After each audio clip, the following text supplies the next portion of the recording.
So Yes. listen, Thanks for having me today. so excited to have you because this is a conversation I don't think we've ever really had before. We sort of started talking about it a couple weeks ago, I believe. Mm-hmm. Who knows? Time is an illusion these days, but Yeah. um, and I just felt like, wow, this is something because I've been hearing more and more about it lately. So Yeah. I really felt like it was time for me to share this on my podcast, on the podcast. And so let's just dive right in to imposter syndrome. Mm-hmm. Um What has that? Well, first of all, I'm going to read you the definition, Okay. sort of Yeah, one that's of that's the fair. official definitions that I saw. It says that imposter syndrome is a persistent inability to believe that one's success is deserved. Mm, yeah, the Yeah, inability to believe that. Yeah. No, a that's persistent inability. yeah, yeah. No, that's a good. I mean, honestly, we actually started this conversation on the last virtual gathering, or maybe it wasn't the last one, but it Hmm. was one of the virtual gatherings because we talked about how we were a group of, successful women who all had at some point felt or were feeling at that time like, oh, I don't, yeah, but I don't know, and da da da. But on paper, we all had achieved some level of education, some level of success in certain areas, but yet we were of different demographics, age, backgrounds, ethnicities, all those things were different, right? Hmm. And we all were kind of landing on that same space. So that's where I remember us having like our first group conversation of it. And then, Hmm. like you said, it came up a few weeks ago. But yeah, I think it's an interesting thing, and I wonder if it's like a Western perspective coming from this space of you always having to strive because you're not good enough. Is it how we're socialized in education and religion, things like that? But it's definitely something that I have felt, but I no longer feel. And maybe we could talk about it, but like from that interview that I was telling you I was watching, you want me to Hmm. talk about that? Okay. Hmm. Um, the Oprah and Quinta Brunson interview that I watched. It's an older interview, but I watched it a couple weeks ago. And Oprah basically asked her, like, have you ever felt like imposter syndrome? And she was like, no. And Oprah was like, I never did either, because she was like, and Quinta was like, it feels well earned, because they were talking about the success, I think, of season 2 of Abbott Elementary. And she's in her early 30s, so a little bit younger, but Oprah was saying she remembered her success coming at that time. And Mm. for her, but overall, there's no room for the imposter syndrome when like, oh wait, no, I know what I'm doing. And the people who maybe should have imposter syndrome because they just freestyling, they don't have it. So but when they said it like that, I was like, okay, that's a shift, because it's well earned. It's for the time that you've put in. It's for the but sometimes we're in those environments where that's never acknowledged. It's like, no, you keep working, keep working, and you still didn't do that. So when do we decide within ourselves that it's well earned? And then I think that was a shift for me. And again, it just happened a few weeks ago, after watching that. So that's just kind of been my new wave of releasing imposter syndrome, because it shows up, we're planning, certain events and doing things that are brand new. And it's just like, who am Hmm. I to do that? But like, who am I not to? Like, no. I've been in this, like I'll be saying that to you, like you've been in this work. We've been in, doing the things for all this time. Yeah. And what if you just started, yesterday, if you still are qualified or your heart is in the right place, it's well earned, and go forth, because that's what this time I feel like it's calling for. Is not for that, like, oh, I'm unsure. Like, no, people need a clear plan so they know what's up, or how to support or how to follow. So Yeah. that's just kind of been the things I've been processing. No, you said some things in there. That interview had me going. Okay. I need to go back and watch it again. I watched It was it so good. at first. I think that for me, and even probably the reason why I didn't even recall it from one of our last virtual gatherings, is because I hadn't really fully wrapped my brain around it yet. Yeah. You know, the whole it's the reason why it's a syndrome is because you are not the imposter. Mm-mm. So the person who is qualified is the one who feels like the imposter. Yes. Yes. So it took me a minute to sort of wrap my mind around the irony of that. Yeah. You know, and then I think also now is I'm just finally getting to the place of really dealing with it, really addressing it, and Right. how it shows up in my life. Mm-hmm. Um, so yeah, so because for me, when it comes to things like this, I need to be able to have the space, the mental space, and to be able to really deal with it, really um lean into it, I guess is Mm-hmm. the word I'm looking for. Um and so I'm just now at that place of being Yeah. able to do that. Like you said in the definition, it's a persistent thing. So it's not like it just came out of nowhere. And again, going back to that conversation, we all were at different stages in our careers or wherever, and everybody landed on that same thing of like, oh, that's how I feel too. Like, oh, like it didn't matter if you was 20 years in or two. Like, so that persistent, like you said, you don't even necessarily notice it because it may have been there for 20 years. Mm-hmm. And I think that sort of goes to your point of what you were saying is it or asking the question, is it a Western concept? Because for us all to be feeling it, because I can look at myself and my own personal journey, Mm-hmm. and I know I was sort of looking at it as I grew up with the perception that my value and my worth was tied into my performance, Right. but anything less than perfection Yeah. was unacceptable. Mm-hmm. So then that means I would always feel like an imposter, Right. because I'm never going to be, do everything perfectly. Mm-hmm. So it was sort of a no-win cycle, Yeah. a That no-win just keeps you going. situation. So Yeah. yeah, so that's how I was kind of looking at it. But looking at it the way you phrased it, everybody didn't necessarily have that same experience growing up, Mm-hmm. or Mm-hmm. internalize that message as a child. So then, or in some cases, if they did that have something to do with our whole westernized mentality and concept, Can you you know? clarify that part?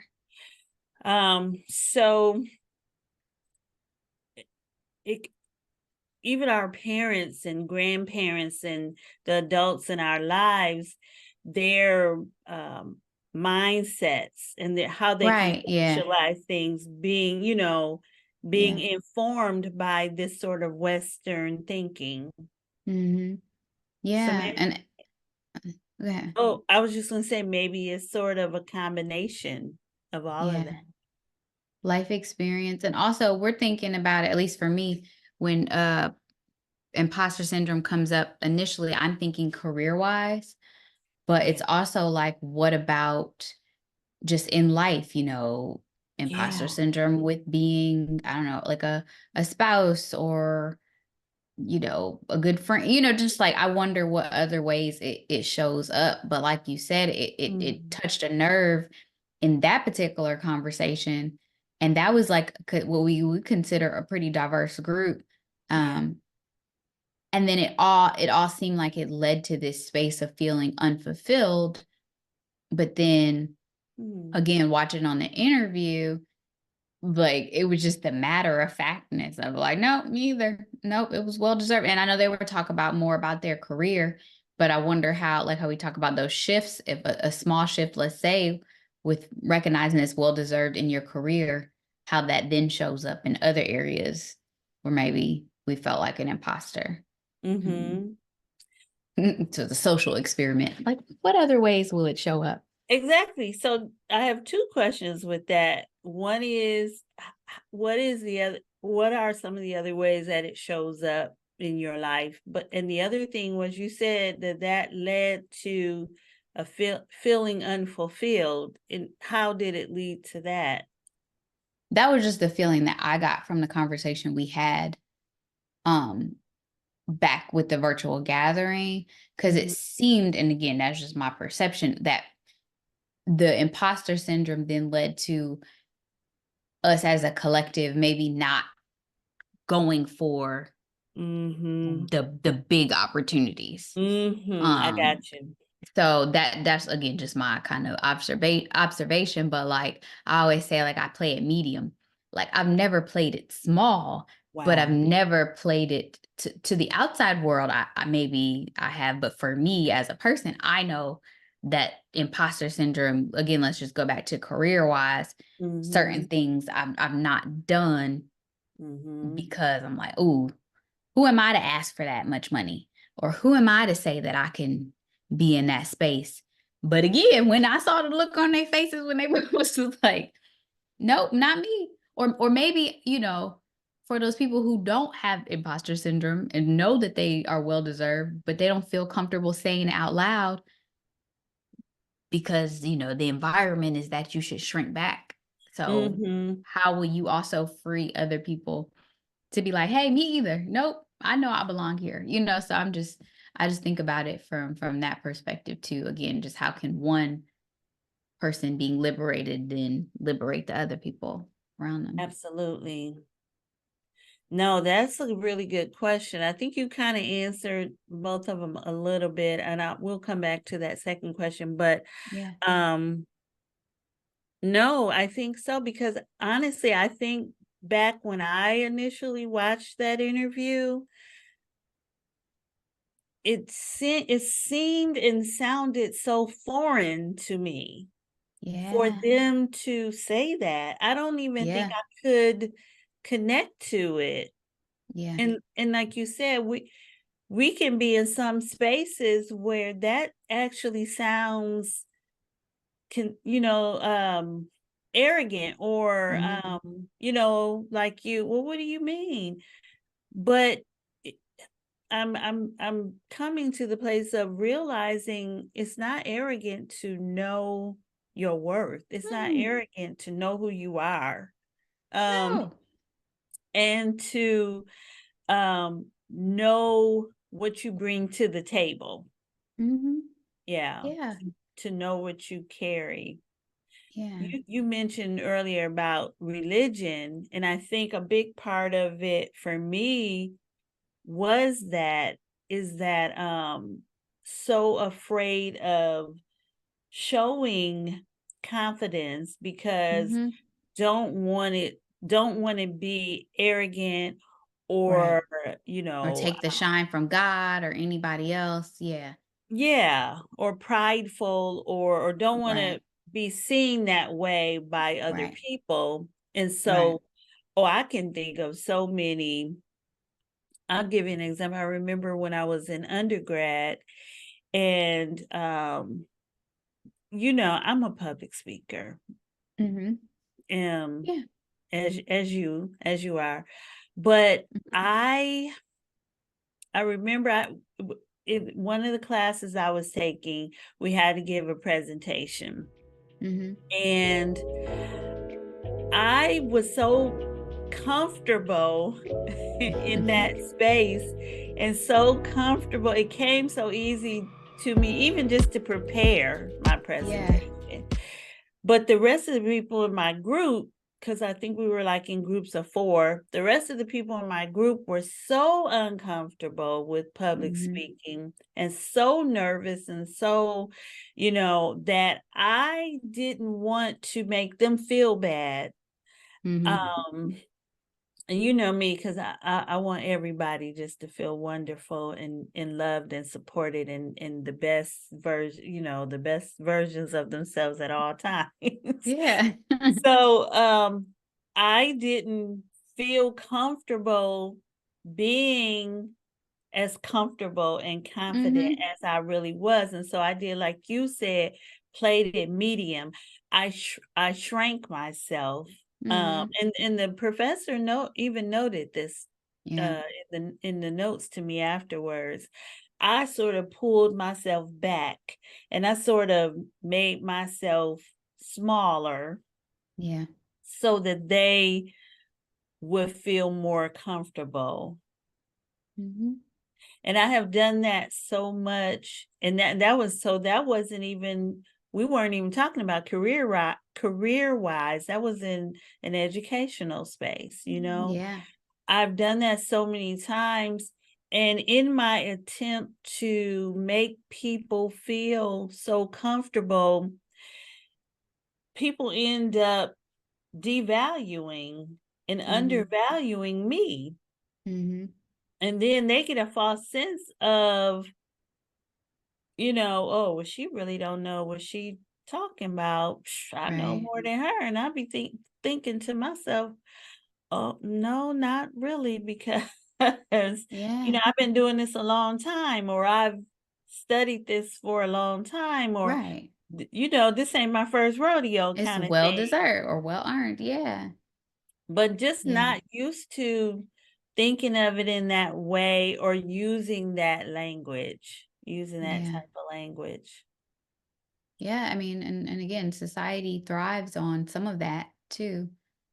Is, you know, everybody. If everybody asking for $60 million, that ain't in the budget. So if y'all Right. gonna work for $2, keep feeling undeserving because the budget say we can't pay everybody. You know, so even from that Yes. perspective, but like you said, and again, it brings me to like I'm just thinking about like, you know, the poem Our Deepest Fear. It's like our deepest fear is not that we're inadequate, but that we're powerful beyond measure. Mm. And then, like, as we let our light shine, basically, you know, we're liberating and encouraging. That part's not, that's, you know, paraphrasing, but like, Yeah. so in also, if what is it to not shrink back, but then to shine, because we've seen that too. Like, you know, it might be something as a kid, you know, so and so ran and jumped off of whatever, you know, and then everybody's like, "Ooh, y'all could do that? Okay, I could do it too." So it also works to the other extent of like, "Oh, so and so was confident at the spelling bee or whatever. Let me get up there and try it too." You know, so what is Right. it to even think like, nah, like I'm gonna do this so that they can know it's possible, or and not Right. everybody's gonna get with that, but Mm. our playing it small, yes, does not serve the world. So Wow. um that's No, again from our deepest fear. Like, yeah, that's well, that's an excellent point. Because I think mine stemmed from always trying to fit in, always wanting to fit in. yeah, same. And so, but never even thinking about, well, what if I just go up there and be me?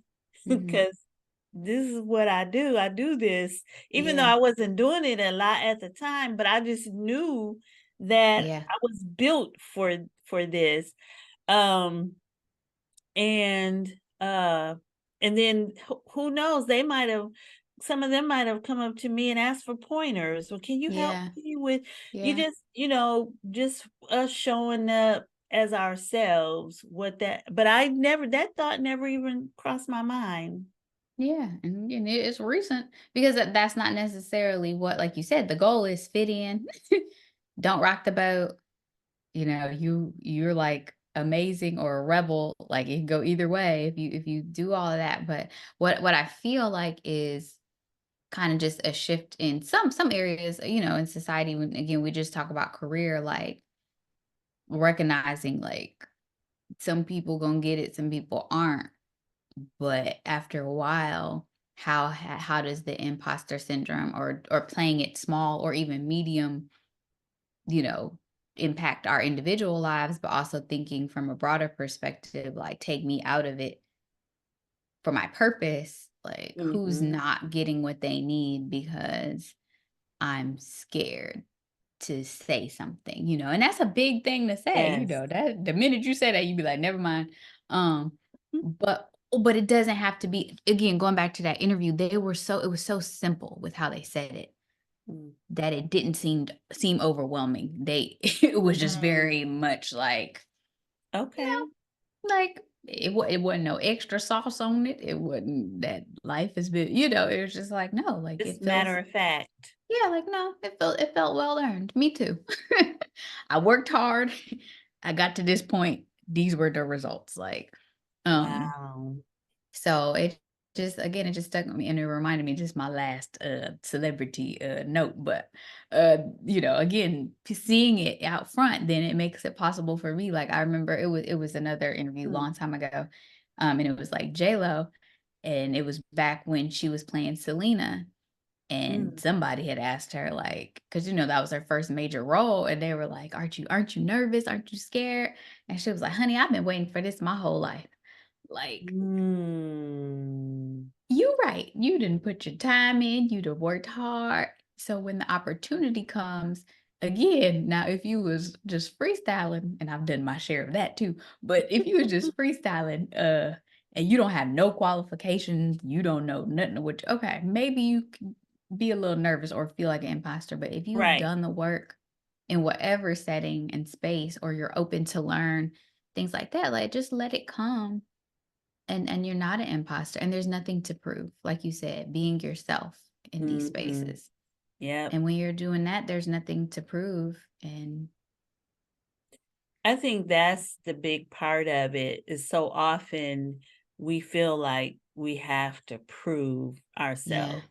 absolutely. We have to prove that we belong there. Like that Yeah, definition said, that our success is deserved. Our success is earned, has been yeah, earned. yeah. Um, so yeah, even getting out of that hole. And you know what else too? This just came to me. That is false humility. Mm, Thinking that is humility, but it's actually false humility, because if you have prepared for this, you are prepared, you put your, like they say, you put your time in, you've gotten the education, you have the experience, you have prepared for this, then you do deserve it. hmm. It's what you prepared for. Right. It's It's the what you went through the qualification process for. right. But and also, let's also make space for being a Black woman, especially. Yes. Even on that call, it was not only Black women, but there was a majority of us on that call, in Mhm. America, where you are, they want you to second guess and Yes. will question you sometimes, and between microaggressions, things like those are all very still real and present. Um, Absolutely. those are also things that can help you, or that can aid you in feeling like you're an imposter. And that's another set of skills. So again, coming back to, there's Yeah. nothing to prove, which is not necessarily easy. Some people it's easy for. Some people like, y'all gonna get what y'all get, and that's it. But Mhm. like you said, however you were brought up, whatever that looks like. So that's really just been my intention for, on my birthday. That was what I said would be the theme of I mean, hopefully the rest of my life, but especially this year of like nothing to prove. Yeah. So every time I feel like I got to earn something, I got to, not that you don't put no time in, not that you don't, that's not it either, but the Yeah. inherent core of who you are, like there's nothing to prove. Yeah.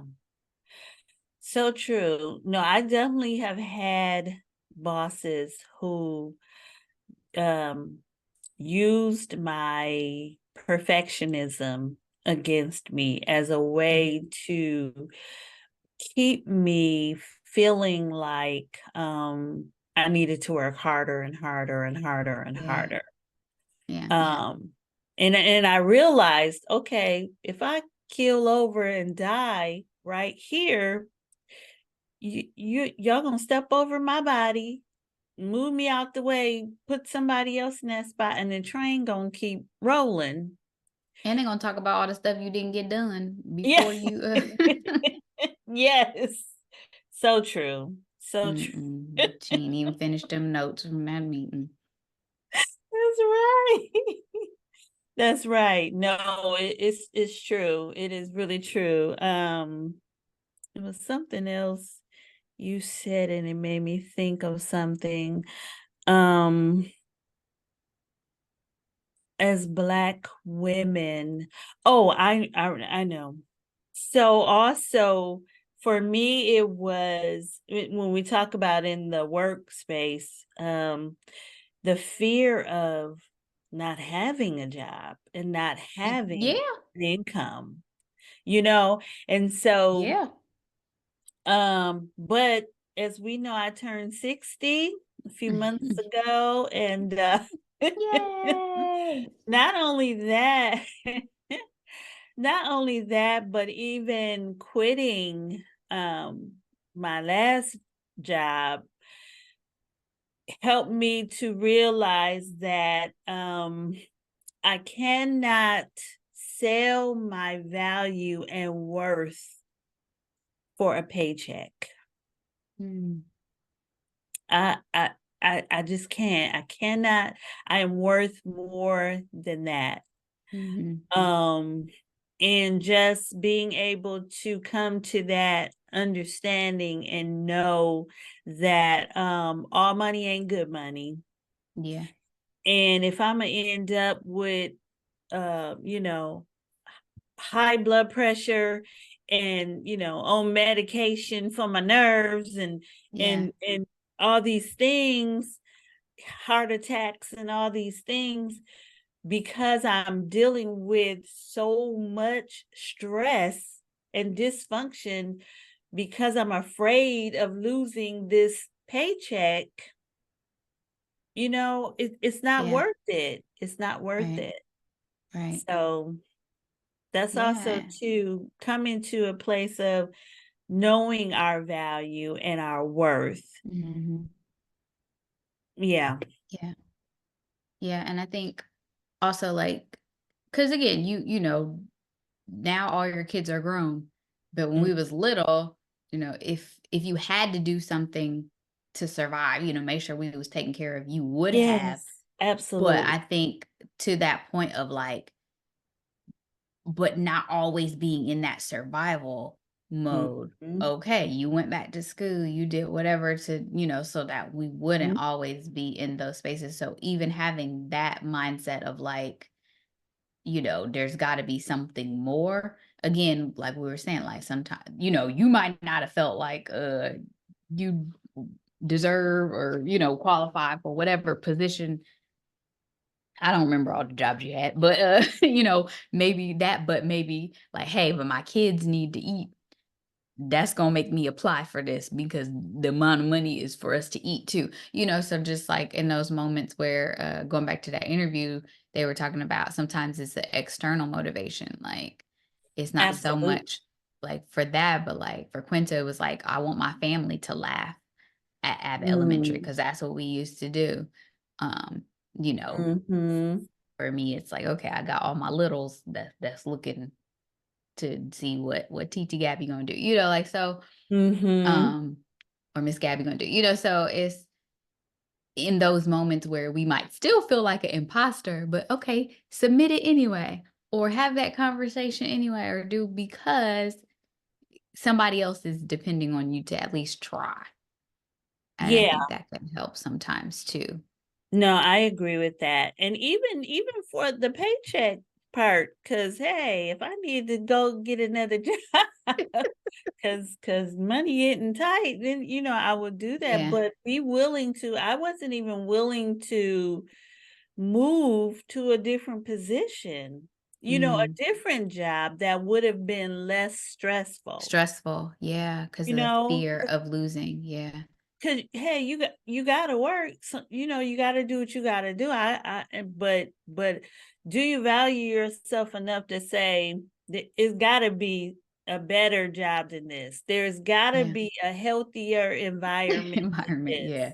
I know Yeah. no place is going to be perfect, but there's got to be, and just even wanting more for yourself than that. Mm-hmm. And that's what I Mm. mean. I wasn't even at that place. Yeah. You know, uh, and then you don't want to seem like, oh, she didn't quit another job. Oh, she didn't, Yeah. because our parent, my the It's generation above generationally. me, Yeah. right? You stay in a job for 30, 40 years. Yeah. You got that good paying job, you get them Yes, benefits, and you that's go on right. about your day. You complain later, That's and right. you join a team of something if you wanna have some joy. You go do extracurricular activity and sit down somewhere. Right. Yes, and y'all gave us half and half of that. Exactly. So you got the balance. Right, y'all still my Know generation, we how still to get side eyes, but yeah, we on the older end, so we still, like, benefits, but might quit tomorrow. right, you Um know how to work the job with the benefits, but also pursue your dreams and go. Right, right, right, right. Yeah, Yeah, no, it's but true. It's true. so I guess what would be one of your like if you had to give like a step or one thing that you've done to not even alleviate this feeling of imposter syndrome, but just kind of Hmm. not let it stop you? Mhm. Well, um, as I said, I really have just started really examining that, Yeah, leaning into that. So, because in the past, I feel like it has stopped me. I have allowed it to stop me. Even if I went ahead and got the position, went ahead and mhm, applied it, because I think what makes it a syndrome is that somewhere deep down inside, you're qualified. mm, You might know that you're overqualified, but that you can not only do it, but you can do it well and you yeah, can excel at it. Um, so even though I even may have, overcome those fears and still stepped into it, um, I would allow it to hinder me in the position. I see what you're And that saying. and that is just mental and emotional agony. So for me, I think the first step is where I am now is addressing it. Mhm, It's addressing it, taking the time to lean into it and really address it, because then what that does is that puts it in the forefront of my mind. So now I'm right. aware of it. Yeah, that's what I was gonna say, the self-awareness is Mhm. always the first part. Yeah, Yep. So now when I see it show up, I can confront it and say, mhm, no, yeah, no, I am not an imposter. mhm, yep.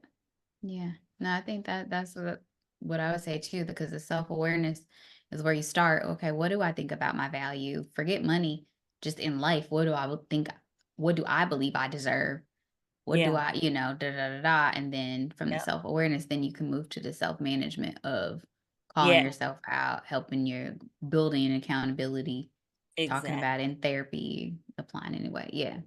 And you know us, you as a licensed professional counselor, and me as a trauma recovery coach, um, self-awareness is key for Yeah. us.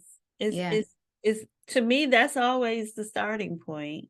Yeah. Yeah. But I remember this, all this stuff popping up. But like one of my Mhm. career counselors when I was in grad school for school counseling, and she was from Peru, but she taught our career counseling class, and it was one of the best classes ever. And she was like, career, she said, that show your career choices, all that stuff, that tells you everything you need to know about yourself. And she would talk about her clients and how she would help them. You think this career is whatever. No, we backing it up to how you got here in the first place. And she was talking about how many people like switch careers afterwards or ask for that raise or things like that. So it's just interesting how, and she was like, you know, coming from Peru, she was just like, here y'all are the only people that are defined by your career. You introduce yourself with your career. She's like, that, huh? What type of Wow. person are you? What do you enjoy? Like what? Huh? So just all of those pieces coming back. And again, we're just talking about career here, but I wonder what is it to get curious about the other places that being, this idea of imposter syndrome has shown up, and then Yep, liberating ourselves in those areas as well. absolutely. Yeah, well, I've looked at it in career, looked at it in religion, looked at Mhm. it in even just not even even just my purpose, ministry, and Yeah. my purpose and fulfilling my purpose. I'm sure that I have felt like an imposter as a wife, Mm. um, as a friend, Mhm. just in every area. Mhm. Yeah. Well, Mhm. now you got the awareness. Now you Absolutely. can It's on take now. management. Once I become aware, it's It is over. well earned and well deserved. Mhm. Absolutely. Absolutely. Yeah. So I really want to help other people get free, get Mhm. free from this.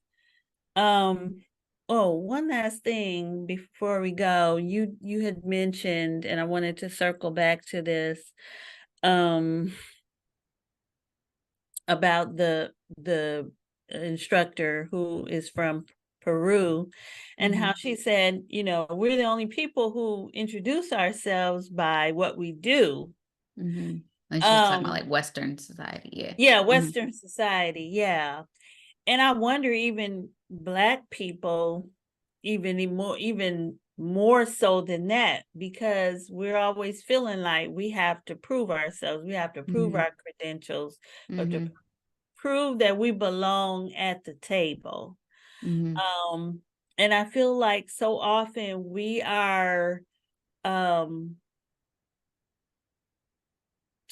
so busy trying to prove that we belong at these tables that we don't even understand.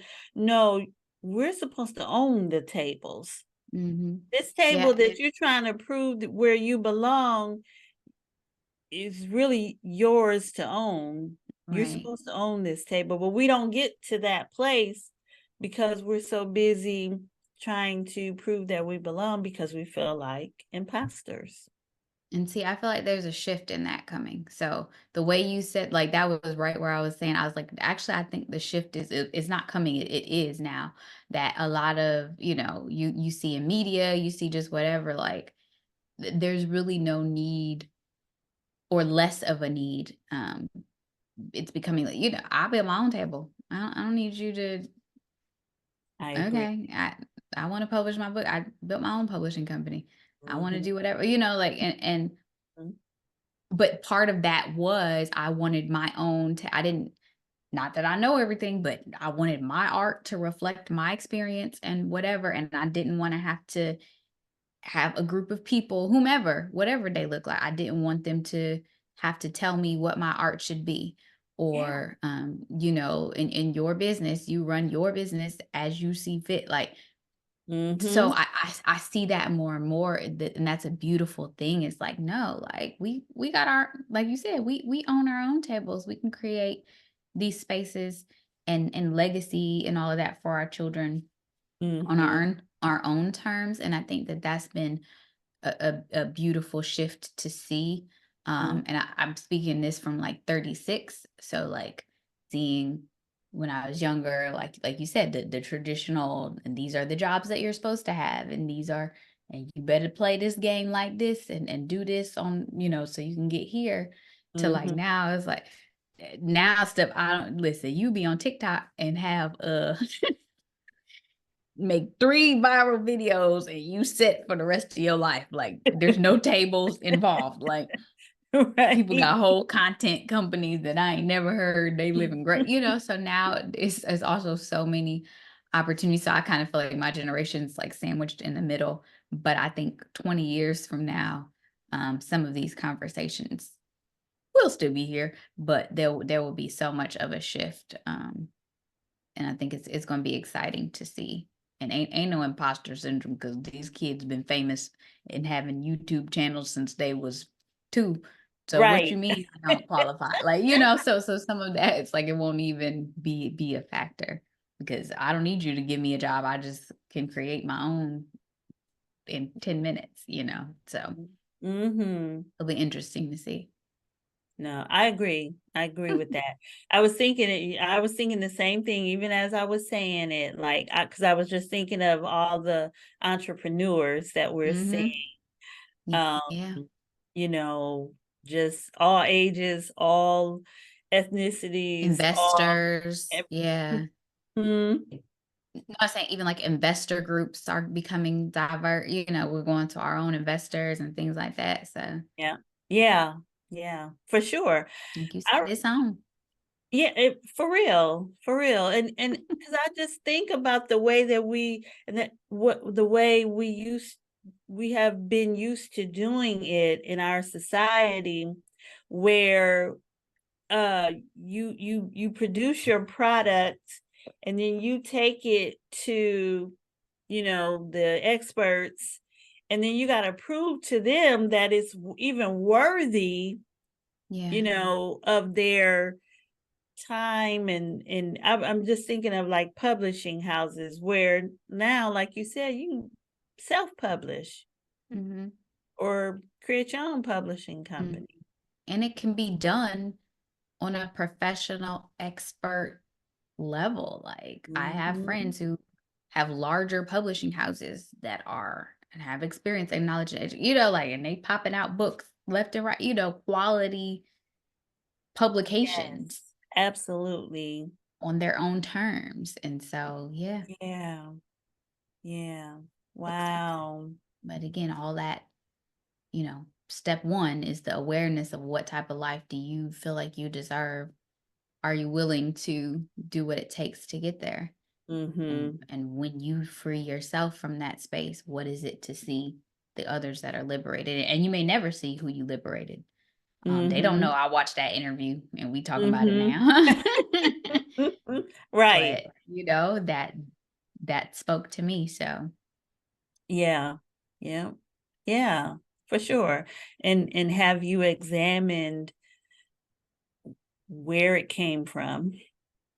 mhm. Where what sort of was the origins of it? Because Mm, me, I'm all about, let's take it back to the beginning, where it came from, and then how it shows up. How has it been mm, showing up? Because if you mhm, know where it came from, you can address it at the source, mhm. and you can say, okay, I've been looking at it this way, and then you can just reverse course and look at it the opposite way. Right, right. And it might take time and Mm, support, but like you said, at least you got a direction to go in. yeah. Yep. Well, all right, Miss, I am not an imposter. I love that. Mm-mm. I have thought you were magical from day one. So Mm-mm. Thanks, mommy. I knew you would be doing all the things.